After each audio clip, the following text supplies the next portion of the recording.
நபர் ஒரு கேள்வி கேட்டார், உங்களுக்கு என்ன ஒரு கடவுளா இல்ல 3 கடவுளா என்று சொல்லிக்கொண்டு. இதை பத்தி தான் நம்ம இன்னைக்கு பார்க்க போறோம். சங்கீதம் 85ஆம் அதிகாரம் 11ஆம் வசனத்துல சொல்லியிருக்கு, தேவனாகிய கர்த்தர் சூரியனும் கேடகும் மாணவர். அதாவது நம்முடைய தேவனை சூரியனோட ஒப்புமைப்படுத்தி அந்த இடத்துல சொல்லியிருக்கு.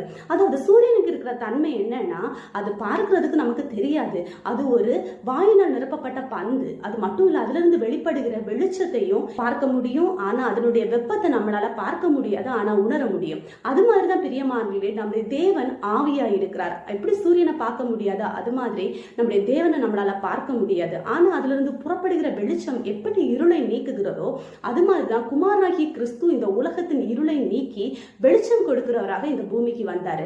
மூன்றாவது, அந்த வெப்பத்தை நம்மளால பார்க்க முடியாது, ஆனா உணர முடியும். அது மாதிரிதான் ஆவியானவரை நம்மளால பார்க்க முடியாது, ஆனா அவர் நம்மோடு பேசும்போது அதை உணர நம்மளால கண்டிப்பா முடியும். எனவே பிரியமானவர்களே, இந்த திருத்துவம் என்கிற வார்த்தை அதிகம் கிறிஸ்தவர்களிடம் பயன்படுத்தப்படுது.